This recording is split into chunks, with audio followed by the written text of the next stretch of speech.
پاکستان کے بلکہ دنیا کے بہترین مایہ ناز کوہ پیماؤں میں سے ہوتا ہے، جنہیں دنیا کے 8000 سے بلند ترین چوٹیوں کو سر کرنے کا اعزاز حاصل ہے۔ محمد علی ستپارہ دنیا کے پہلے کوہ پیما ہے جنہوں نے سردیوں میں ننگے پروت سر کرنے کے اعزاز حاصل کی، بلکہ سال کے 4 موسم میں ننگے پروت سر کرنے کا منفرد اعزاز بھی حاصل ہے۔ محمد علی ستپارہ کے بارے میں غیر ملکی کوہ پیماؤں کے تعارفی جملے ریکارڈ پر موجود ہے کہ کوہ پیمائی میں ان جیسا مقام حاصل کرنے کے لیے کافی وقت اور حوصلہ درکار ہوتا ہے۔ محمد علی ستپارہ کوہ پیمائی کے میدان میں بین الاقوامی سطح پر برفانی چیتے کے نام سے مشہور تھا۔ انہوں نے -50 سے 60 درجہ حرارت اور یخ بستہ موسمی حالات کو بالائے طاق رکھتے ہوئے اپنی جان جوکھوں میں ڈال کر وطن عزیز پاکستان کا نام دنیا بھر میں روشن کرنے کے لیے مورخہ 5 دسمبر 2020 کو موسم سرما میں K2 سر کرنے کے لیے اپنے بیٹے ساجد علی ستپارہ اور دیگر غیر ملکی کوہ پیماؤں میں، جن میں آئس لینڈ سے تعلق رکھنے والے جان سنوری، چلی سے تعلق رکھنے والے JP موہر کے ساتھ K2 بیس کیمپ پہنچے۔ محمد علی ستپارہ موسم سرما میں اپنے بیٹے ساجد کے ساتھ K2 سر کرنے کی تاریخ رقم کرنا چاہتے تھے، مگر قدرت کو کچھ اور منظور تھا۔ 5 دسمبر 2020 میں انہوں نے اپنی مہم کا آغاز خراب موسم کے باعث بیس کیمپ آئے، تاہم چند دن بعد 3 فروری کو دوبارہ حسب پروگرام C1 کیمپ 1 کیمپ 2 سے ہوتے ہوئے بوٹل نیک، جو کہ 8211 میٹر تک پہنچتے تھے، کہ ساجد علی ستپارہ کو آکسیجن سلنڈر خراب ہونے کی وجہ سے کے باعث بوٹل نیک سے واپس آنا پڑا، جبکہ دیگر کوہ پیما مورخہ 5 فروری 2021 کو پاکستانی وقت کے مطابق 10 بجے دن بخیر و خوبی اپنے منزل کی جانب گامزن تھے۔ تینوں کوہ پیماؤں کو 5 فروری کی شام تک K2 سر کرنے کے بعد واپس کیمپ پہنچنا تھا۔ مورخہ 5 فروری کی شب ساجد ستپارہ کیمپ 3 میں رات اپنے والد اور دوسرے کوہ پیماؤں کا انتظار کرتے رہے۔ اگلے دن یعنی 6 فروری 2021 کی صبح تک کوہ پیماؤں سے کوئی رابطہ نہ ہو سکا۔ قوی امکان ہے کہ لاپتہ کوہ پیماؤں کے ٹیم K2 سر کرنے کے بعد واپسی پر حادثے کا شکار ہوئے۔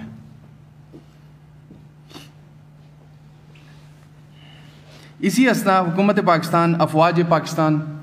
اور صوبائی حکومت متحرک ہوئی، کوہ پیماؤں کی تلاش کے لیے فوری طور پر آرمی ایویشن 5 اسکواڈرن ہیلی کاپٹر ریسکیو مشن روانہ کیا۔ 5th اسکواڈرن کے ہوابازوں نے انتہائی پیشورانہ اور جانفشانی سے پرواز کرتے ہوئے حتی الامکان حد بلندی تک جا کر لاپتہ کوہ پیماؤں کو تلاش کرنے کی کوشش کی۔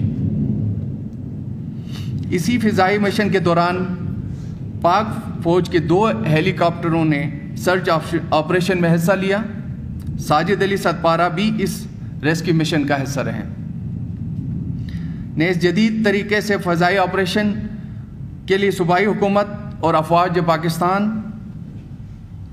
پاک فوج کی مدد سے سیٹلائٹ سروے اور فوٹوگرافی کے لیے پاک فضائیہ کے جدید طیاروں نے مورخہ 11 اور 12 فروری 2021 کو فضائی سرچ آپریشن جاری رکھا، جس میں فارورڈ لوکنگ انفرارڈ ریڈار سسٹم سے تصاویر لی گئی، لیکن تاحال لاپتہ کوہ پیماؤں کا کوئی سراغ نہیں مل سکا۔ دریں اثنا چلی اور آئس لینڈ کے خلائی ایجنسیز نے بھی لاپتہ کوہ پیماؤں کی تلاش میں تکنیکی معاونت فراہم کی، جس کے لیے دونوں حکومتوں کا شکریہ ادا کرتے ہیں۔ تاہم مورخہ 9 اور 10 فروری 2021 کو موسم کی خرابی اور تیز ہواؤں کے باعث سرچ آپریشن کو روکنا پڑا۔ اس سے پہلے 6 فروری کو محمد علی ستپارہ کے قریبی رشتہ دار مقامی کوہ پیما امتیاز حسین ستپارہ اکبر علی سدپارہ بھی بیس کیمپ کی طرف روانہ ہوئے اور کئی دن بیس کیمپ سے آگے کی طرف اپنے آپ کو موسمی حالات کے مطابق ڈلنے کے لیے بیس کیمپ سے کیمپ 2 کی جانب پیش قدمی کرتے رہے، جو کہ تاحال بیس کیمپ میں موجود بھی ہے۔ صوبائی محکمہ داخلہ کی ہدایت کی روشنی میں بیس کیمپ پر ریسکیو کرنے والے ہائی پورٹرز رضاکاروں کو پاک آرمی اور مقامی انتظامیہ کا بھرپور تعاون حاصل ہے۔ صوبائی محکمہ داخلہ کی ہدایت کی روشنی پر بیس کیمپ پر ریسکیو کرنے والے ہائی پورٹرز رضاکاروں کو پاک انتظامیہ اور مقامی انتظامیہ کے بھرپور تعاون کے ساتھ پاک فوج کی متعین لیزان افسرز بھی بیس کیمپ پر موجود ہیں۔ علاوہ ازیں صوبائی حکومت کی طرف سے ریسکیو آپریشن میں اٹھنے والے اخراجات کے لیے ڈپٹی کمشنر کو ضروری فنڈز بھی فراہم کیے گئے ہیں، جن میں ڈویژنل انتظامیہ کی طرف سے ریسکیو آپریشن میں حصہ لینے کے لیے 4 ہائی ایٹیچیوڈ پورٹرز کی خدمات حاصل کی گئیں، جن میں صادق سدپارہ، علی محمد سدپارہ، علی رضا سدپارہ، دلاور سدپارہ، اس کے علاوہ سدپارہ اور ہوشے سے تعلق رکھنے والے کوہ پیماؤں نے سرچ آپریشن میں حصہ لینے کے لیے رضاکارانہ خدمات پیش کیے۔ اس مشکل کی گھڑی میں مقامی ٹور گائیڈ کمپنی کی خدمات بھی قابل ستائش ہے۔ بلا شبہ کوہ پیمائی کی تاریخ میں ایک طویل آپریشن ہے جس کا اعتراف آئس لینڈ، چیلی کی حکومتوں کے علاوہ کوہ پیمائی کے شعبے سے تعلق رکھنے والے افراد برملا کر رہے ہیں۔ تاہم K2 کی موسمی حالات کو مد نظر رکھتے ہوئے حکومت پاکستان، صوبائی حکومت، پاک افواج اور لاپتہ کوہ پیماؤں کے خاندان اس نتیجے پر پہنچے ہیں کہ قومی ہیرو محمد علی سدپارہ، جان سنوری اور JP موہر اب اس دنیا میں نہیں رہے۔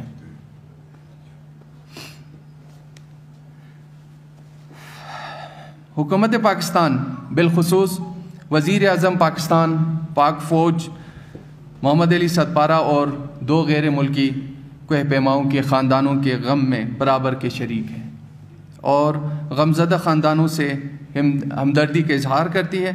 حکومت پاکستان اور پاک فوج لاپتہ کوہ پیماؤں کا سراغ لگانے کے لیے آئندہ بھی اقدامات جاری رکھیں گے۔ جان سنوری، JP موہر کے فیملی ممبران نے حکومت پاکستان، صوبائی حکومت اور افواج پاکستان اور مقامی انتظامیہ کی طرف سے سرچ اینڈ ریسکیو آپریشن کے لیے تمام وسائل کو بروئے کار لاتے ہوئے کیے جانے والے اقدامات پر خراج تحسین پیش کیا ہے اور شکریہ بھی ادا کیا ہے۔ K2 کے موسمی حالات اور زمینی حقائق کو مد نظر رکھتے ہوئے نیز لاپتہ کوہ پیماؤں کے خاندانوں کے لیے باہمی مشاورت سے بیس کیمپ عملہ اور رضاکاروں کو کوہ پیماؤں کو بھی واپس بلانے کا فیصلہ کیا گیا ہے۔ حکومت قومی ہیرو محمد علی سدپارہ کے خدمات کو خراج تحسین پیش کرتے ہوئے، جنہوں نے مالی مشکلات کے باوجود کوہ پیمائی کے میدان میں دنیا بھر میں پاکستان کا نام روشن کیا، ان کے خدمات کے اعتراف میں حکومت محمد علی سدپارہ کی فیملی کے لیے درج ذیل اعلانات کی سفارش بھی کرتے ہیں اور اعلان بھی کرتے ہیں۔ محمد علی سدپارہ اور ساجد سدپارہ کو سول اعزاز سے نوازا جائے گا اور سفارش کی جائے گی۔ خاندان کی کفالت کے لیے مناسب مالی پیکج کا اعلان کرنے کے لیے چیف منسٹر گلگت بلتستان وزیر اعلیٰ خالد خورشید صاحب خود آئیں گے، اپنے ان کے اہل عیال کی فاتحہ بھی پڑھیں گے، ان کے گھر آ کر ایک بہترین مالی پیکج کا اعلان بھی کریں گے۔ بچوں کی تعلیم کی اسکالرشپ کا انتظام کیا جائے گا۔ اسکردو ایئرپورٹ کو محمد علی سدپارہ سے منسوب کرنے کی سفارش کی جائے گی۔ ضلع شگر میں بننے والے ماؤنٹین اسکول کو قومی ہیرو محمد علی سدپارہ کے نام سے منسوب کیا جائے گا۔ مستقبل میں کوہ پیمائی کے دوران حادثات سے